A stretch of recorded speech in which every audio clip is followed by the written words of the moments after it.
How will Rúben Amorim's 3-4-3 system help the players? That is the question that I am going to be answering today. And we are going to go in depth on talking about every single position that absolutely helps and hinders, and based on what we have seen, especially against Arsenal in the first game of the preseason. We are going to start with the centre backs all the way going to the attacking lineup, to the width and things like that. So without further ado, guys, hit that subscribe button, hit that follow button, because it is going to be a long one. Sit down, get your popcorn, do whatever you need to do. If you need to get a slider drink, get it. If you want to basically get a Modelo or whatever it is, get it, because we are going to be talking about how Rúben Amorim's system is working and how it would help these players actually be better. So first things first, without further ado, hit that subscribe button and let's get this party started. Let's go.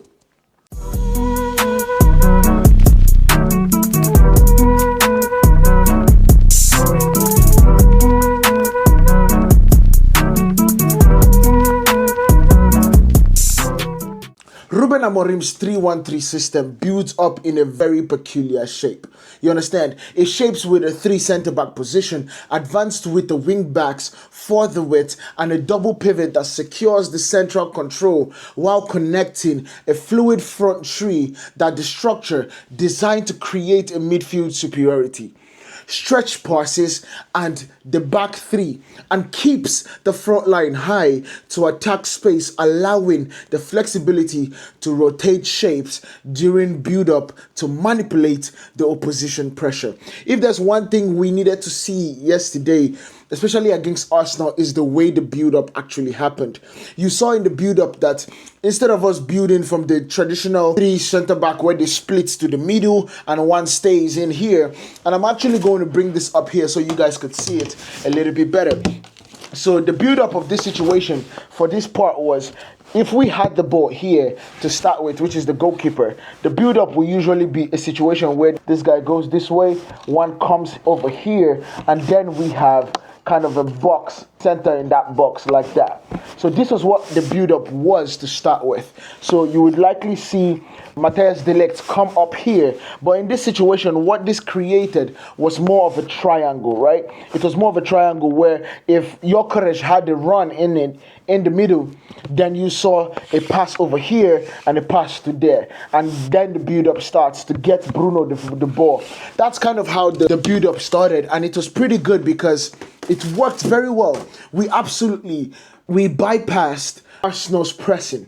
It was pretty smooth in the way we actually bypassed it, and that was really good to me. That was one thing that we definitely noticed. And then our defense, in terms of defending outside the ball, it felt more like a solid 4-4-2 kind of defense than anything else, and that was really impressive. And that was the likes of Mason Mount dropping back, them splitting in there, and then we have like 4. We have a compact in the middle, and then we have the flanks that will definitely do the job. And that was also impressive because that takes it back all the way to the way we started and we learned football. And to me, that's one of the best defensive shapes ever to be created, ever to be mastered. Thank you, Sir Alex, for actually making this a popular thing. So now let's go into the unit, the role, talking about what the system gives this particular player and what works for them. First things first is the centre back, the libero. Librero. Is that what they call it? The librero. I don't know. It's a word, you understand? It's a word that is for the centre back, you understand? And then what is the system? What does that system give the player? The first thing in this system is they need to be able to cover in behind. They need to have the pace to go left and right, you understand? To cover that back line or back channel. They also need the time to step into midfield. So that is something that we saw Matthijs de Ligt do so many times. We saw him being able to run into the midfield, whether he's with the ball or without the ball in terms of build-up, or step into, let's say the ball comes to Gyökeres, and instead of letting Gyökeres get the ball in the pocket, he steps in there to close down the situation, to basically make it a 3-man midfield instead of a double pivot, and then you have a 3-guy centre-back position. So he steps in there, makes it a 3-man midfield, and then the centre-backs, the 2 centre-backs remaining, close down the space. They basically just come closer, making it a situation where you then have 4 in the back and then 3 in the middle. So it's really brilliant the way that system works. And then why does it work for the centre-back position that Rúben Amorim is trying to create? In this situation, opponents must respect three at the back. You understand? The spacing of three at the back. You have defenders on every flank of a centre-back defender of every flank of the pitch. You understand? The centre back can drive into vacated zones to commit a line.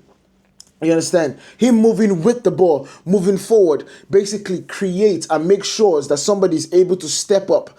And when that person steps up, he opens a passing lane. And if it's a defender like Matthijs de Ligt and like Harry Maguire that has the ability to actually pass the ball, that then creates a beating of the first press, a beating of the line, and creates an opportunity for whoever gets the ball, be it Diego Dalot or Amad Diallo or Patrick Dogu. The reason I'm calling those wing backs is because when you drive into the midfield, there's usually going to be an open wing back. You understand? There's going to be a free man in the wing back position. And that is where we then see the pass. And then let's look at the wing centre backs in that situation. So the wide centre backs, the people that play beside the centre back position. Their role in this situation is to clear diagonals to wing backs. They have to absolutely be able to reach there. They have to go there, close in space, and be so strong in those aerial duels and those like balls that come to the likes of Bukayo Saka and Gabriel Martinelli. We saw a brilliant performance for Luke Shaw yesterday, the way he was able to clear that up. You understand? And then they also need to make sure that the inside forwards have license to carry. You understand? That basically means they need to cover the wing backs. They need to cover the double tens, positions that are directly affecting them. You understand? They need to have the lungs to be able to step in to go close down the situation when the wing back loses the ball. They also need to be able to pass the ball in a perfect angle, in a straight line, or in the wide channel for them to be able to let number 10 roll in. You understand? Those are the key parts of what the wide centre-back have to do in Rúben Amorim's system. And then why does it work for them? That's a question that we need to ask in this situation. Wide centre-backs stretch the first line, opening lanes to break or switch the press. What we saw yesterday was the great ability we saw Casemiro do it, the ability to switch. You understand? Beautiful passes to Bryan Mbeumo. Bryan Mbeumo is very clever that he knows how to pin his left back. I think that was Calafiori. He knows how to pin Calafiori back. He knows how to pin the opposition back so the ball gets to him and the press has basically been bypassed. Those are the key things that the wide centre-back absolutely helps. And that is one of the reasons why this system works for Manchester United and worked especially against Arsenal. Now let's go to a very, very important about this system, which is the wing-back position. In this wing-back position, you need a talent that is both physical, both skillful, both understand. Not just that, but they also have pace. They also have dribbling abilities. Those are things that are very, very... That's why having a winger being able to do this situation, to do that position, is what makes it work very well. Because what this system gives the player to do is simple. Make sure that the 1v1s, you beat your man on the outside. Make sure that the 1v1s, you absolutely rinse your man on the outside. Bro, take him to the cleaners. You understand? When you're in CKC, you're washing but with your hands. But this time, you need to put him in the wash cycle and let him run for at least 60 minutes. 90 minutes.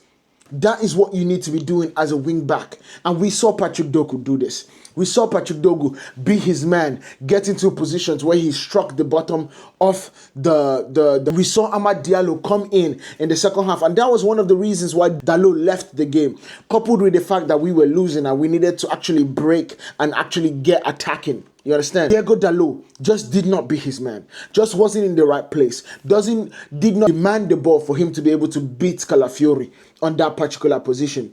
And the moment Amad came in, he rinsed Calafiori. The moment Amad came in, they brought in Madueke and Jurrien Timber to reinforce that position. Rinsed both of them. and got opportunities in the 18-yard box. And that is the reason why that would work. And Amad Diallo should be the person going forward in that situation. Now, the truth about this situation is that he has a long way to go in making sure that him and Mbeumo are in the right mindset. Because a lot of times in that game against Arsenal, when Mbeumo wants to cut in, Amad Diallo is running inward. The best way to do that is all about timing, all about chemistry. The one thing I know about that situation is when a left-footed person is playing on the right-hand side, he needs a dummy run to be able to give him an or two for him to be able to cut inside and hit that shot. And so he needs to realize what Mbeumo wants to do and then act accordingly. If he wants to go on the bar line, you go inside. If he wants to go inside, you go on the bar line. He dictates where you go. And those runs are something that Ahmad would absolutely have to learn. But then why does it work for Manchester United? Width is delegated. The width of the pitch. I'm literally doing this like as if I am an airplane conductor. But that is what it is. The entire right wing, the entire left wing is dedicated to solely those wing players. And of course, the 210s can definitely go there and come back in and go there and come back in. But the inside channels are in for the number 10s, while the outside are in for the wing backs. And that is the critical part about this situation. Is dedicated to them. The front three stay central while the wing backs receive early and often attack or cut back. That is definitely the point of this position. Now let's go into the double pivot. The double pivot is where things get really testy for Manchester United, except with the goalkeeper position. The double pivot is quite simple. It's quite simple. I've literally told these people this thing so many times because ever since Rúben Amorim came into the situation, I started studying this system because it's something that I've seen Conte and actually win the Premier League with.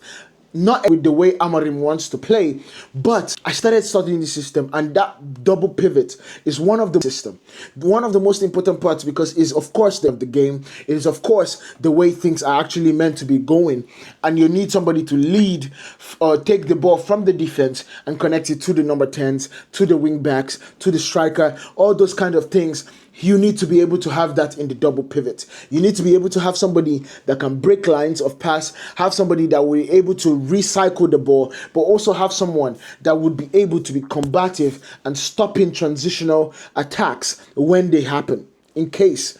And the simple description is you need someone to keep it simple, repeatable angles, and a third man option.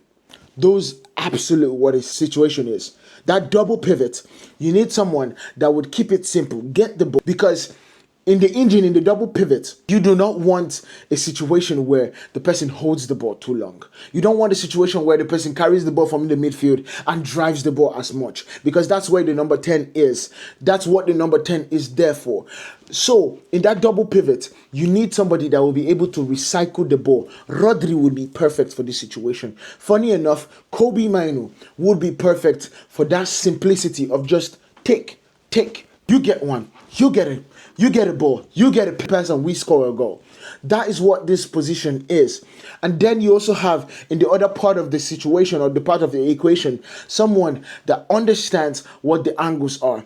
Someone that is able to make the late man, the third man run from the back of the 18-yard box. Slowly but surely, Berbatov was absolutely magnificent in doing that. You also have the likes of James Prowse that can do that perfectly too. So that situation is where Bruno comes into play. You understand? Now, Manchester United do not have the person that will be combative, defensive-wise, but also keep it simple. We have a really good defensive player in Casemiro, and he has done a really good job in actually passing, but he doesn't know how to keep it simple. He's always doing these flicks upon tricks and things, and I'm like, no, bro, just keep it simple. Get it going. Give it to the guys that actually have the license to do those things. And then you then look at Ugarte. Ugarte is very good defensively, but with the ball, it is abysmal sometimes. Like, example of that was him passing the ball to Kai Havertz.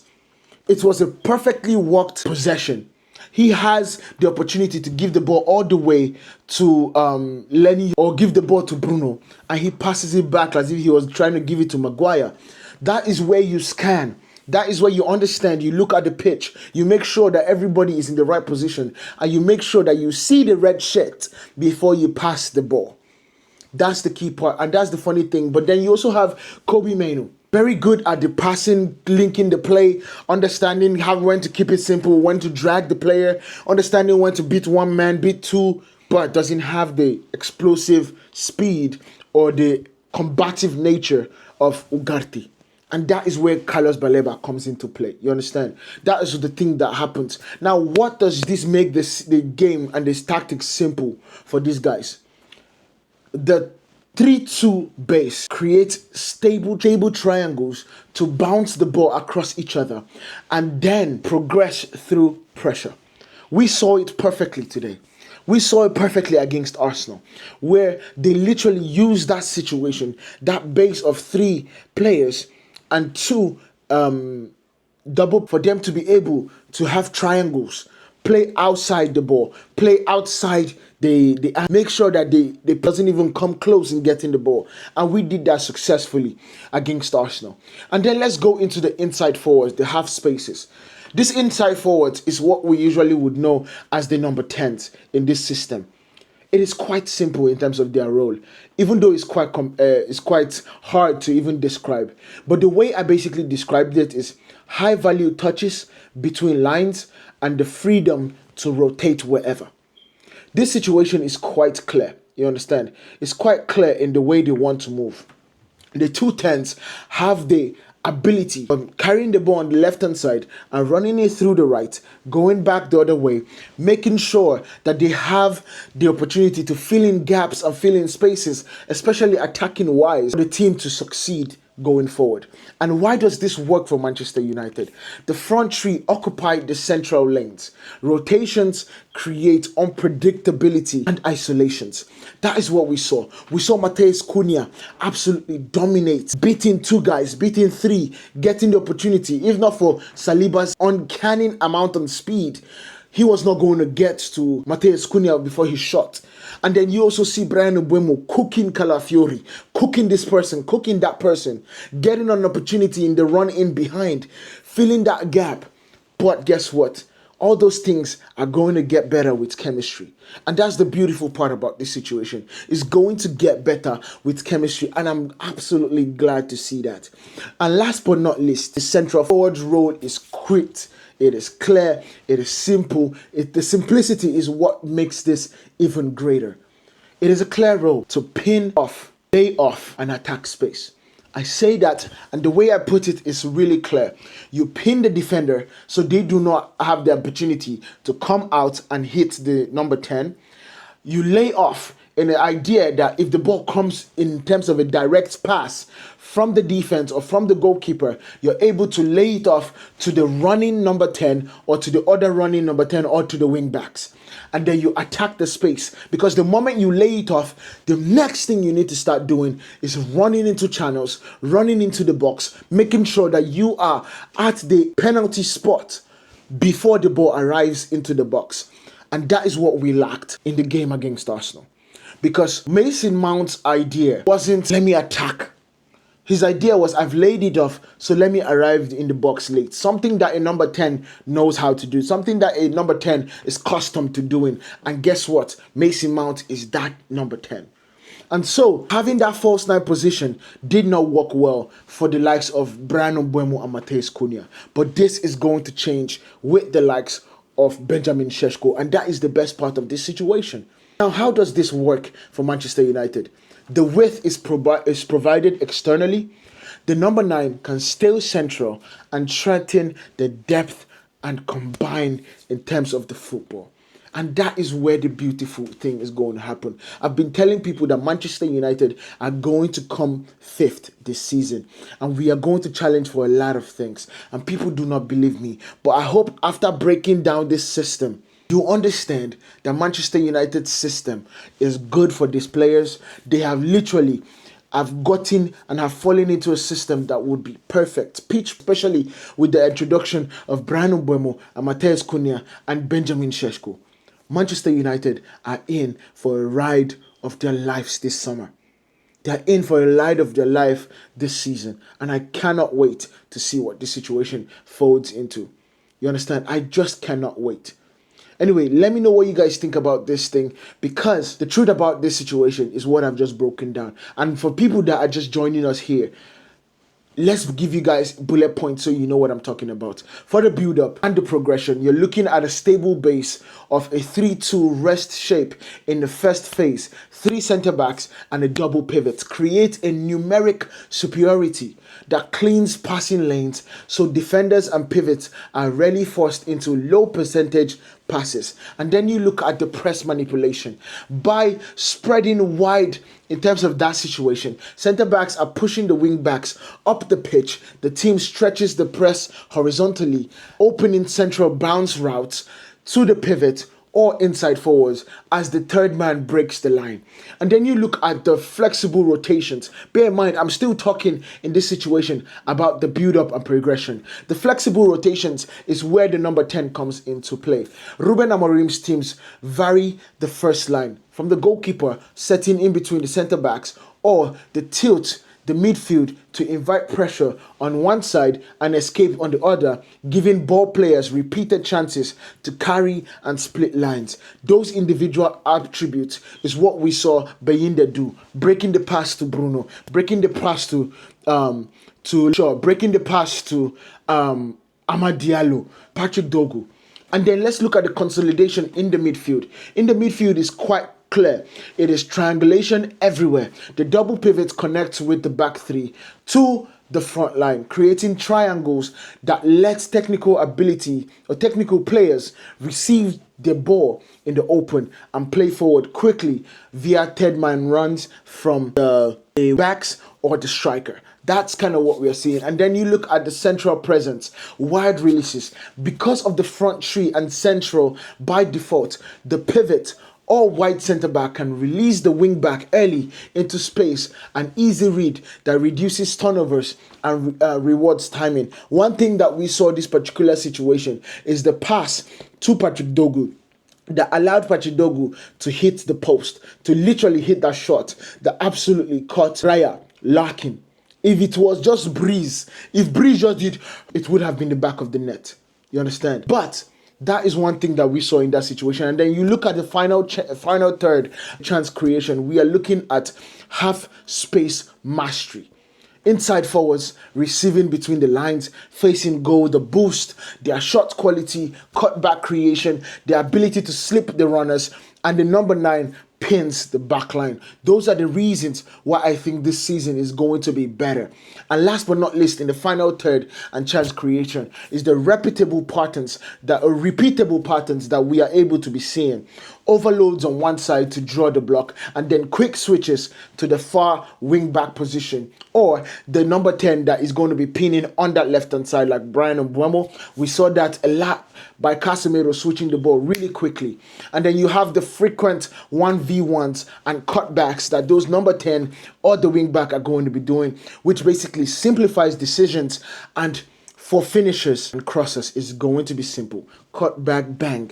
Cut front post, bang. Back. Those are the things that we need to be seeing, and those are the things that we are going to be seeing. Let me know what you guys think about this situation. I have broken down what the 3-4-3 system looks like. Let me know if you guys like what I've just said, if you guys kind of understand it, or if you guys want me to go about in depth on the decisions, what Rúben Amorim was trying to do against Arsenal. Man United are going to be facing Fulham next week, I believe. It is going to be an exciting game. And if we play anyway similar to what we played today or played yesterday against Arsenal, Manchester United are going to dispatch Fulham with ease because they struggled against Brighton. Let me know what you guys think about this. Make sure you guys hit that like button, hit that subscribe button if you haven't. I will see you in the next one.